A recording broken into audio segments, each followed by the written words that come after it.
Giraffes are herbivores, meaning their diet consists entirely of plants. Their primary food source is the foliage of trees, particularly acacia trees, but they also consume leaves, buds, flowers, and fruits from a variety of other plant species. They are selective browsers, choosing the most nutritious and palatable leaves and avoiding thorny or toxic plants. The giraffe's long neck is a crucial adaptation for its feeding habits. It allows them to reach high into the treetops, accessing leaves and buds that are unavailable to most other herbivores. This ability to exploit a unique food source gives them a competitive advantage in their environment. Their feeding process is quite efficient. Giraffes use their long, prehensile tongues to grasp and strip leaves from branches. The tongue is remarkably tough, protecting it from thorns and other plant defenses. They possess a dental pad in place of upper front teeth, against which they grind their food.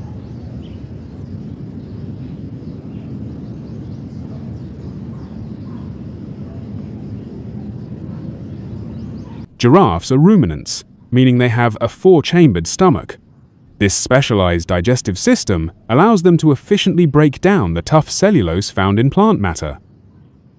They initially chew their food briefly before swallowing, then regurgitate it later to rechew and further digest it. The giraffe's diet varies depending on the season and the availability of food. During the rainy season, they have access to a wider variety of plants, including fruits and leaves from deciduous trees. In the dry season, they rely more heavily on evergreen plants and acacia trees, which remain available even when other food sources are scarce. Giraffes consume a significant amount of food daily, typically between 34 and 75 kilograms, or 75 to 165 pounds of vegetation. This high intake is necessary to sustain their large bodies and energy needs. They spend a considerable portion of their day foraging for food, constantly moving to find the best feeding opportunities.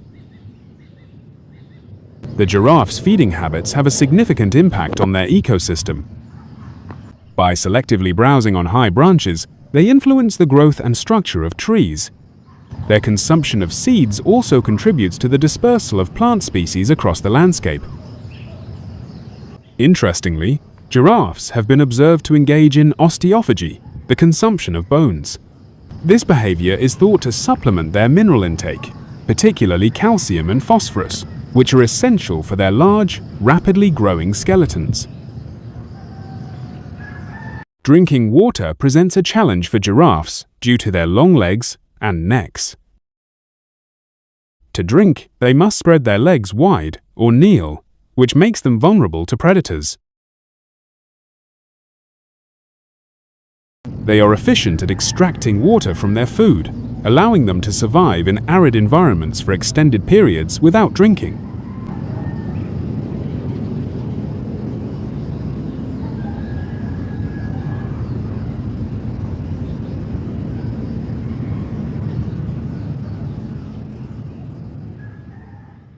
The evolution of the extraordinarily long neck in this creature is a complex issue, not fully explained by a single factor.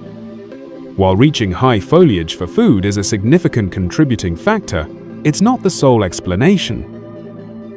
The long neck provides access to a food source unavailable to competitors, enhancing survival and reproductive success.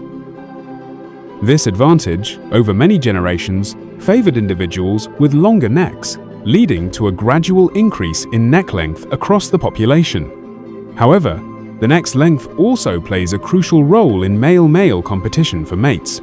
Males engage in necking, a ritualistic combat where they swing their necks to deliver powerful blows. A longer, stronger neck provides a significant advantage in these contests, leading to increased mating opportunities for those with this trait. This suggests that sexual selection, the preference for certain traits by the opposite sex, also played a role in the neck's evolution. The combination of natural selection and sexual selection likely contributed to the extreme neck length observed today. The long neck is not simply a matter of increased bone length. It involves a complex interplay of skeletal structure, musculature, and circulatory adaptations. The neck contains 7 vertebrae, the same number as humans, but each vertebra is significantly elongated. Powerful muscles and ligaments provide support for the neck's weight, and a specialized circulatory system maintains blood flow to the brain, even when the head is lowered. Furthermore, the long neck provides a significant advantage in predator detection. From an elevated vantage point, these animals can spot potential threats from a considerable distance, giving them a crucial survival advantage. This enhanced vigilance contributes to their overall fitness and reproductive success. The misconception that the neck evolved solely for reaching high branches stems from a simplified understanding of natural selection. It's crucial to understand that evolution is a gradual process, driven by multiple selective pressures acting over vast timescales. A single trait, like neck length, can be influenced by various factors, leading to a complex evolutionary history. The evolution of the long neck is not a simple linear progression. It's a complex interplay of factors, including the need to access high-reaching food sources, the advantage in male-male competition for mates, and the enhanced ability to detect predators. These selective pressures, acting in concert over millions of years, have shaped the remarkable neck length of this animal. The initial advantage of slightly longer necks for reaching higher foliage likely provided a foundation for further elongation. As necks grew longer, the advantage in mating competition intensified, further driving the evolutionary process. This interplay of natural and sexual selection resulted in the extreme neck length we see today. It's important to note that the evolution of the long neck also presented physiological challenges. The animal had to adapt its circulatory system to overcome the effects of gravity and maintain blood flow to the brain. This intricate adaptation highlights the complex interplay between selective pressures and physiological constraints in shaping evolutionary outcomes. In conclusion, the long neck is a remarkable evolutionary adaptation resulting from a combination of natural and sexual selection, shaped by the animal's ecological niche and social dynamics. The neck's length is not simply a matter of reaching high branches, it's a multifaceted trait with significant implications for survival, reproduction, and predator avoidance.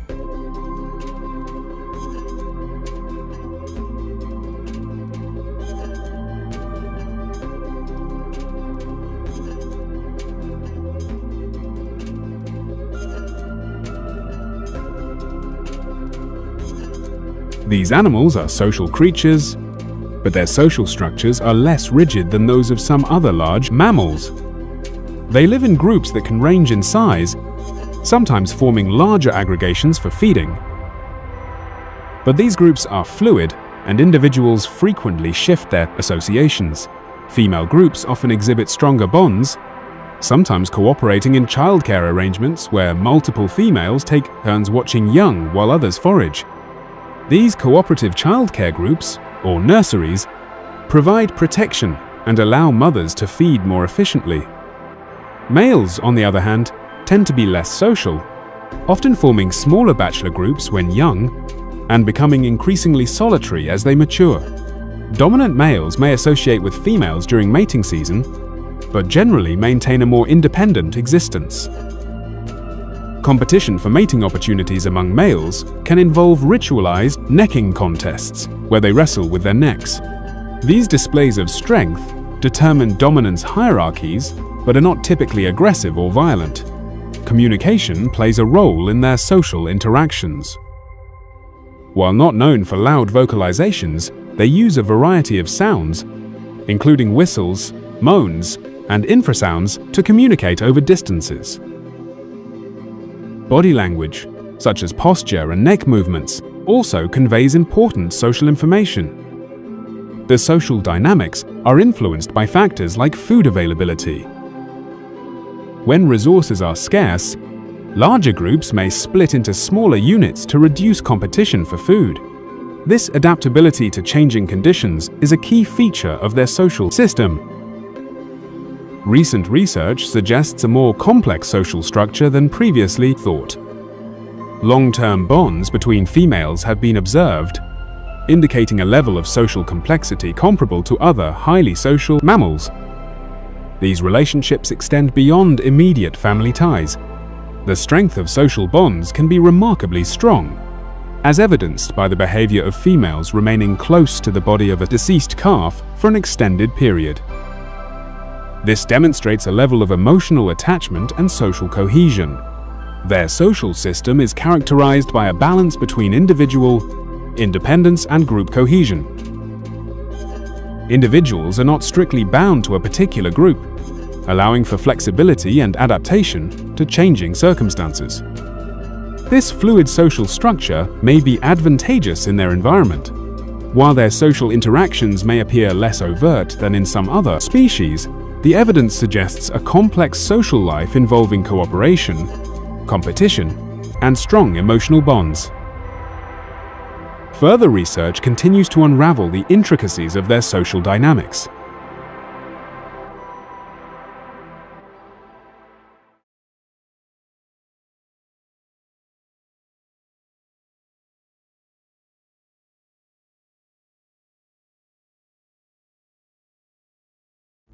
Giraffes inhabit the diverse landscapes of sub-Saharan Africa, their range spanning a vast area encompassing various countries and ecosystems. They are most commonly found in savannas, characterized by rolling grasslands and scattered trees habitat, offering ample grazing and clear visibility crucial for predator detection. Open woodlands also provide suitable habitats, the mix of trees and grasslands offering a varied diet and suitable shelter. The specific distribution of giraffes, however, varies depending on factors such as water availability, food resources, and human activity.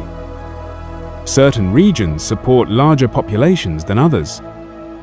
Historically, their distribution was far wider across Africa, extending beyond their current range. Habitat loss, hunting, and other human-induced factors have, however, significantly reduced both their numbers and geographic spread. Today, significant populations are concentrated in East Africa, particularly in countries like Kenya and Tanzania, areas known for their extensive national parks and reserves, offering protection from poaching and habitat destruction. Southern Africa also supports substantial populations, though their distribution is more fragmented. Conservation efforts are crucial in these regions to ensure the long-term survival of these magnificent animals. West Africa, once home to sizable populations, now has significantly reduced numbers. Habitat loss and human encroachment pose major threats to the remaining giraffes there. Water availability is a critical factor influencing their distribution. They require access to water sources, especially during the dry season. Proximity to rivers, lakes, or watering holes is essential for their survival. The interplay of these environmental factors and human impact shapes the current and future distribution of giraffes across the continent. Their presence in various ecosystems highlights their adaptability, but also underscores their vulnerability to environmental changes and human activities. Understanding these factors is paramount for effective conservation strategies. The future of these animals depends on continued efforts to protect their habitats and mitigate the threats they face. The ongoing monitoring of giraffe populations and their habitats is essential for informing effective conservation strategies. This includes research into their behavior, diet, and interactions with their environment. Such knowledge is crucial for implementing effective conservation programs. Ultimately, the survival of giraffes hinges on a multifaceted approach encompassing habitat protection, anti-poaching measures, and community engagement. By working collaboratively, conservationists and local communities can help ensure the long-term survival of these iconic animals. The story of giraffe distribution is one of both resilience and vulnerability, a testament to their adaptability and the critical need for continued conservation efforts to safeguard their future.